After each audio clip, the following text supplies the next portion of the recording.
Turkey warplanes shoot down Syrian helicopter. Turkey's deputy prime minister says Turkish warplanes have shot down a Syrian military helicopter after violating the country's airspace. It says here it was downed over the southern province of Hatay after it strayed 2 kilometers into Turkish airspace. There was no information about the fate of the crew because the helicopter fell into Syrian soil. However, it says here he noted that the Turkish air defense had repeatedly warned the Syrian helicopter to leave Turkey's airspace before being hit by missiles. So far, unconfirmed reports say militants fighting against the Syrian government have killed the helicopter's 2 pilots. There are also reports suggesting that one of the pilots was captured by militants, while the second pilot's fate is unknown. The Syrian government has yet to comment on the incident. Remember the Turkish warplane being down. The shooting comes almost a year after the Syrian Air Force shot down a Turkish warplane after it entered Syria's airspace. Then a downed fighter hits Syrian-Turkish border. So I don't know if this is the same story or what, if it's a helicopter, a jet, but that was downed. One saying a helicopter on Press TV. This is a fighter of the Syrian Air Force downed by the Free Syrian Army, so they're not saying that Turkey did it. They're saying the Free Syrian Army, or the terrorists, basically, did it. It said here they fell on the Syrian-Turkish border near, so Hatay province, so this should be the same story. They said here they reported the pilots of the fighter managed to eject. See, they almost sound like a fighter jet, but they were shot down by members of the Free Syrian Army. This is my website, ggnonline.net. It used to be .com, but now it's .net. And on YouTube, my channels are ddarko2012 and ddarko2013. Sometimes it's just a good way to find all the videos that I post up there together. Besides my channel, you can follow by email. And if you have Facebook, there's something called network blogs that you can follow this as well, and you get basically get updates. You can track GGN through Google Friend Connect, or just learn who I am, why I'm doing this. So, and if you could donate, that's the best place to do it besides my YouTube channel. So I appreciate the help. Israel has 80 nuclear warheads and can make up 115 to 190 more, says report. So it goes on here. It says the Global Nuclear Weapons Inventory is recently published. It says here that Israel stopped production of nuclear warheads in 2004, but the country has enough fissile material for an additional 115 to almost 200 warheads, according to the report, meaning it could as much as double its arsenal. Although widely assumed a nuclear power, Israel has never acknowledged possessing nuclear weapons or capabilities. And that's just because they get a free pass for the Nuclear Proliferation Treaty. So nobody says anything about human rights or anything about Israel, because you'd be anti-Semitic. Perez of Israel says Syria is punished for refusing peace with Israel. This is the same guy that said that Assad's going to disappear, right? He's going to go away. In significant remarks made by the president of the Zionist entity, Shimon Peres said that what's happening in Syria is to punish the Arab state for refusing to compromise with Israel. It was published by the Zionist Daily. And here he says that the 1973 war had brought peace in spite of its brutality. The outcome of the 73 war was assigning the peace treaty with Egypt, though which Sadat could bring security and peace to his people, contrary to Assad, who refused to participate in Sadat's settlement as he participated in his war. It says today Syria lives in an eternal war, and Syrian people pay for it over Assad's refusal to compromise or capitulate, I guess you could say. Today he is punished for his refusal. So if you don't get on your knees for the Zionists and for the West, then you're going to get destabilization, which is what Syria has. U.S. seeks to weaken Syria against Israel. Washington's real purpose in reaching a deal with Russia over Syria's chemical weapons is to weaken Syria against Israel.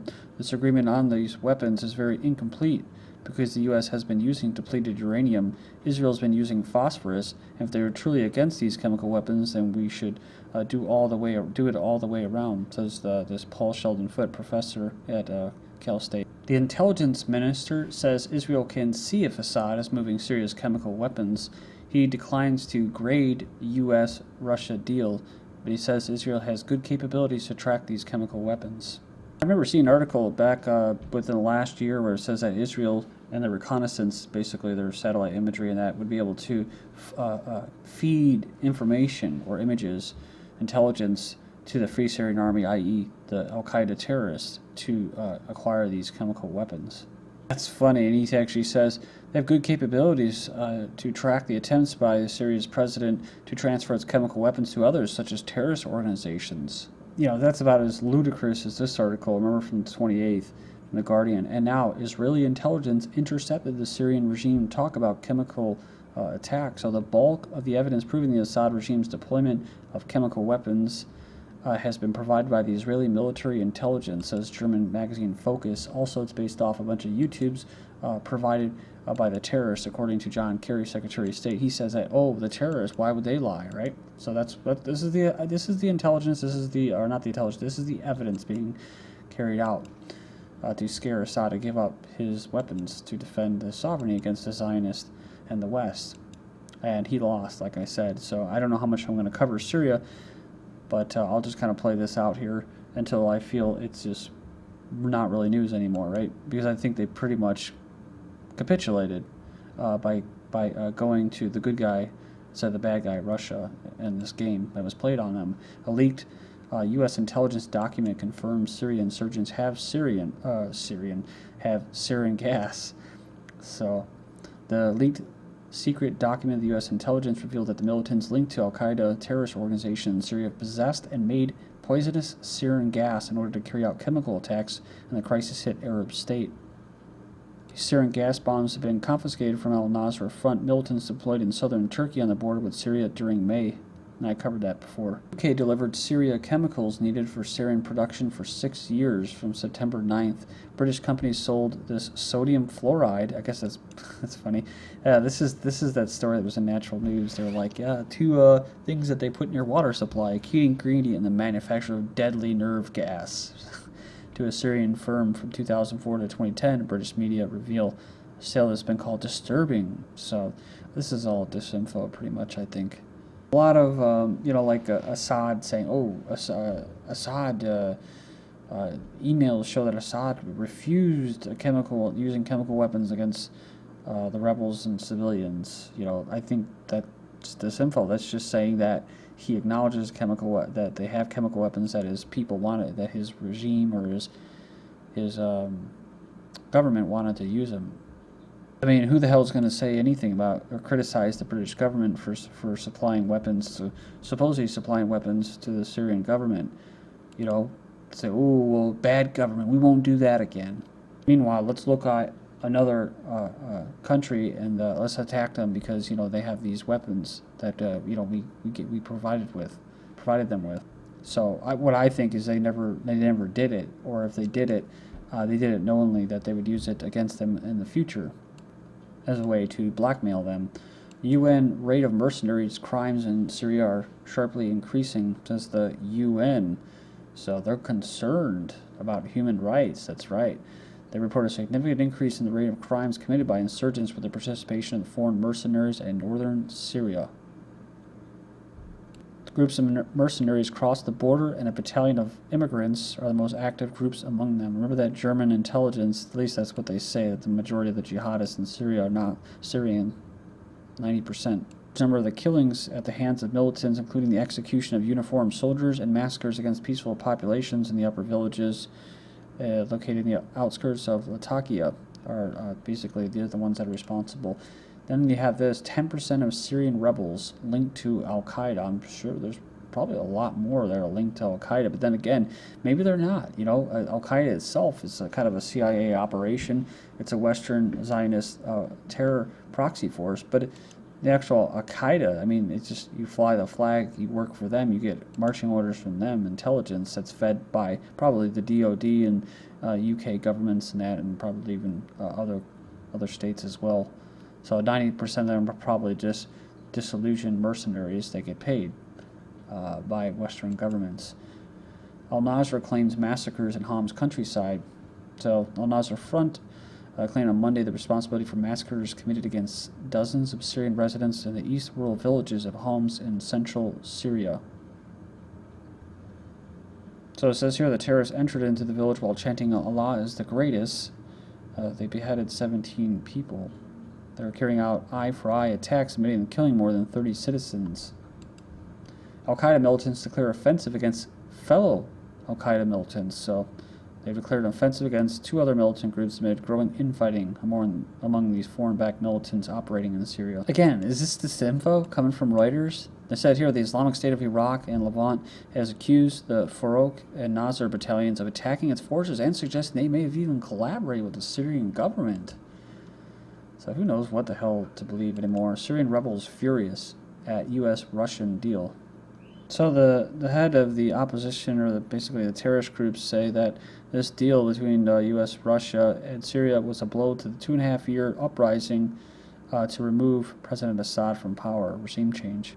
So they're saying that they've told their friends that the regime has begun moving a part of its chemical weapons into Lebanon and Iraq. Also said, let the Kerry Lavrov plan go to hell. We reject it, and we will not protect the inspectors or let them enter Syria.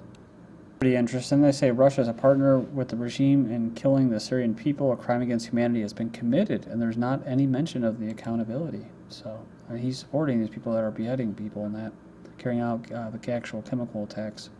But they're trying to connect Russia again with Syria, and I think besides supplying contracts of helicopters and that, I don't think they really have much to do with them, except for, like I said, carrying out this good cop, bad cop strategy that basically neuters Syria and their ability to defend themselves. They should be happy, though, right? They should be happy because the people that they're kind of working for, the Zionists in Israel, now they'll supposedly have one less country to deal with besides Iran. And you have to remember, talking about regime change and that, maybe the point isn't regime change, even though that's what the Brookings Institute policy said.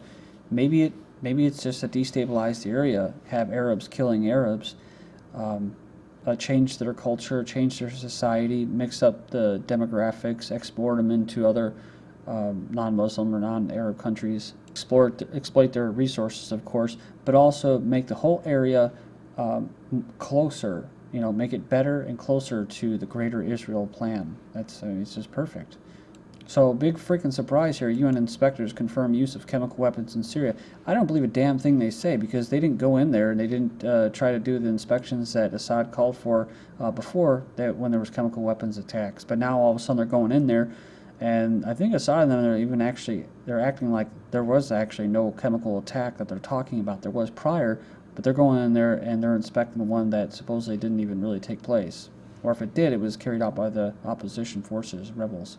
They say the conclusion is that these chemical weapons have been used in the ongoing conflict between the parties of the Syrian Arab Republic against civilians, including children, on a relatively large scale. So there you go. And this comes out, of course, again, this is after, last Monday, when Assad agreed to this Russian U.S. trap. And then, bam, now they're going to come out with the results. Syria's rebels threaten UN will use U.S. weapons. The terrorists operating in Syria threaten to block UN inspectors. Any bloodshed will be on the hands of the U.S., who's now openly arming them, they say.